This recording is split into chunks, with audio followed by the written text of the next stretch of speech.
Hey guys, what's up? Today I want to talk about how. Do you guys remember back in 2020 when COVID first came out? And remember when it first came out, the government, all these governments throughout the world were saying things like, you know, it's only going to be for a few weeks. We'll have a lockdown for a few weeks, right? But then, but then it just kept getting longer and longer. Like a couple of weeks turned into a couple of months, and then eventually a couple of months turned into a couple of years. And and I remember when I was stuck at home during that time, I'd be watching all kinds of videos like these conspiracy theory style videos saying that that the it was planned and like the lockdowns were employed to take our freedoms away. And I do believe there is some truth to that. And you know a lot of people were filled with false hope back then. Like they thought that, you know, oh bro, if we just don't wear masks and we don't obey the lockdowns and we don't take the vaccine, people were saying things like I remember seeing all these videos of all these people making videos and all the comments underneath were saying all these kind of things. And it's kind of sad to think about because a lot of people who did end up doing that, like not wearing a mask or disobeying lockdown rules, they got a lot of abuse by people who fully bought into the lies. Like they got tons of harassment and they lost their jobs, and they've even been harassed online or even attacked in the street. And it's crazy how a lot of people were saying, oh, we need to fight the system and fight against the government, and we'll get all our rights back, and our lives will be all hunky dory, and we'll smash the elites and all this. But in reality, what did any of that get us? Like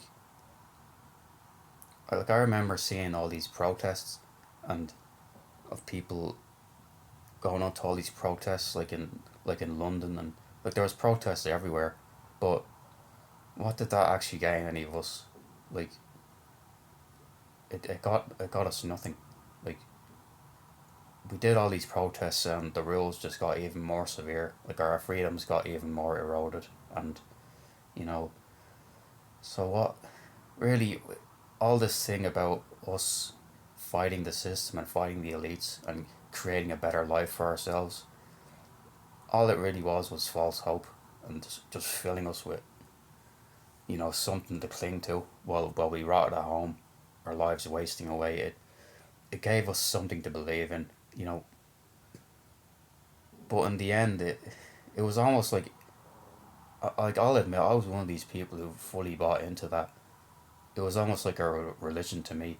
Like I'd be thinking things like, if enough people just don't obey the rules and don't do what the government says, don't go along with everything, that our lives would get better and we'd actually live great lives, and we'd smash the elites, and in general just create better lives for ourselves. But nothing ever happened. The months just kept going on. Like I think there was a lockdown for like 2 years or something, and the days just kept going on, the months kept going on. We all just kept rotting in our rooms, like doing nothing, and and nothing happened. Like all this stuff, like disobeying the rules, nothing came out of it. And you had all these people like David Icke, or what's his name, Jeremy Corbett's brother. I don't remember his name, but like people like him and David Icke were saying things like we need to fight the lockdowns, we need to fight against the elites, and like they were. I remember seeing a video of David Icke, and he was in the streets in a Trafalgar Square, I think, and he was giving a speech like and raising his fist, going, "Yeah, we'll fight the elites. We'll we're gonna beat them all, and everyone was cheering so hard. It was kind of amazing to see at the time, because I really did believe that, you know, if we just fought against all these restrictions and everything, that, you know, our lives would improve, and we'd just smash the elites, and we'd take power for ourselves. And, you know, I fully bought into that. It was like I said, it was almost like a religion to me. But in the end, it was all just cope, because, like I said, we people did disobey the rules and disobeyed everything. And, well, the government didn't budge at all, or the elites did not budge at all, and, you know, nothing changed. Once the lockdowns ended, and they declared they declared the virus to be cured or whatever, or not as, or, you know, not as many cases. You know, life did not change for the average person. Life for the average person, life is still just really terrible, and it's still not a pleasant. It's not pleasant for the average person now. Life isn't, because, you know, the prices just kept going up, and, you know, became harder to get a job. The cost of living kept going up, and like, what did all this protesting against the government and protesting against restrictions, what did that achieve in the end? Like life got worse than it was before.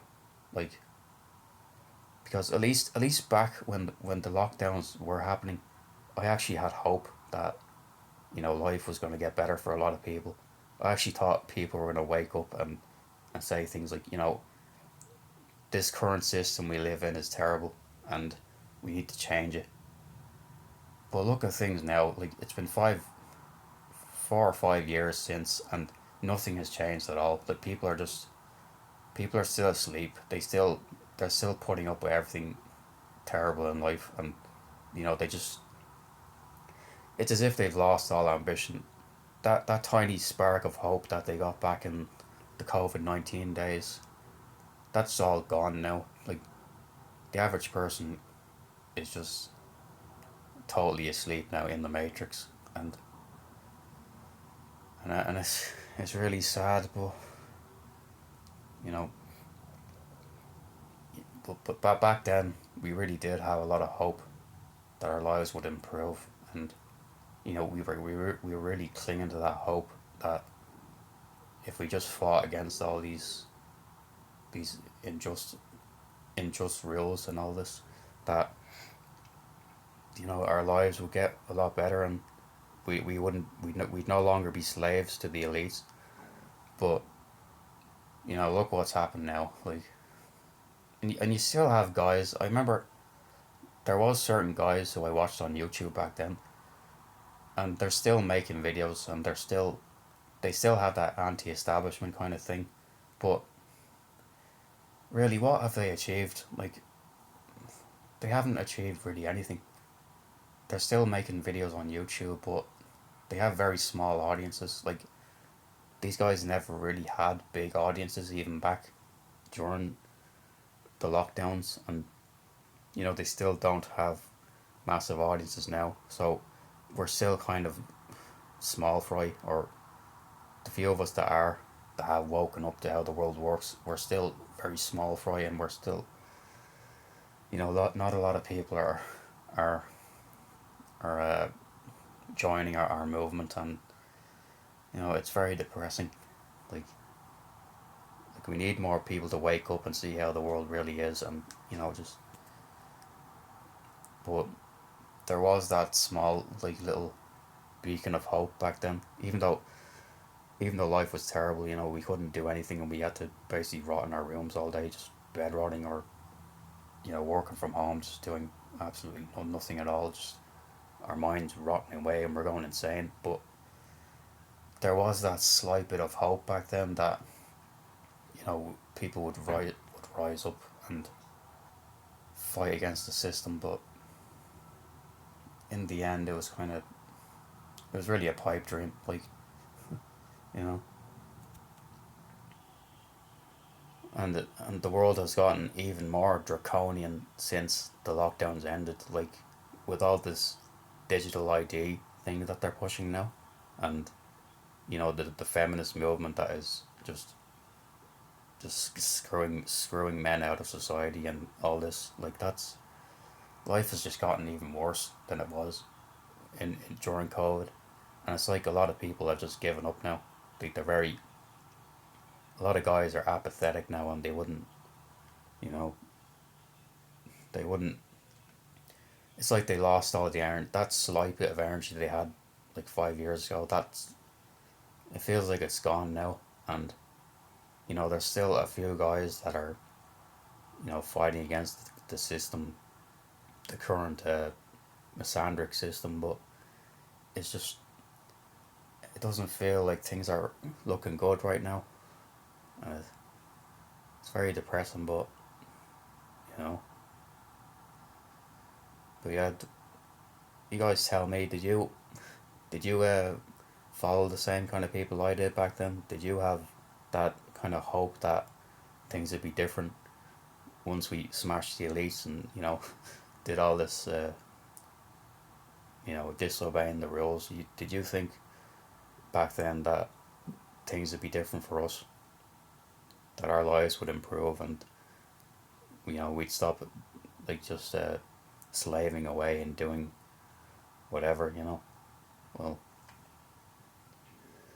because I really did believe it back then, and well, like once the lockdown had ended and life went back to the way it was before, a lot of us just realized that we were in the exact same position we were in before, and nothing really changed at all. Life just got worse, and I don't know. It's just very depressing. Like it, but that's really when a lot of black pill guys started popping up as well, because I remember when just after the lockdown ended, a lot of black pill style channels popped up, and like that was maybe those guys were part of the crowd before, about the anti-lockdown crowd, and then they found a new way to cope with that. But it's only I think it's only a matter of time before the cope's run out, and life, you don't have that spark of hope that was in you once. You know, even with that whole Epstein thing, like people when people see that and they see the elites like basically being able to do whatever they want, like there's one rule for us and one rule for you, then people, they're not really mad about it. They just kind of joke about it. Like I have a feeling if the lockdowns happened again this year, most people, there would not be that surge of energy that they had 5 years ago. That'd be completely gone now. Most people would just go along with it and say, there's nothing we can do. We just have to put up with being a slave, basically. I don't think that spark of energy would have happened in today's world, because at least back then it seemed like there was some hope, and there was some kind of future we could envision where we could take control of our own lives and not be slaves. The average man could actually be self-reliant, and be take control of his own destiny, and not be a slave to other people. But well, that's not really how the cookie crumbles, is it? But well, I don't know. But anyway, I hope you enjoyed the video. I'll see you for the next time. Bye bye.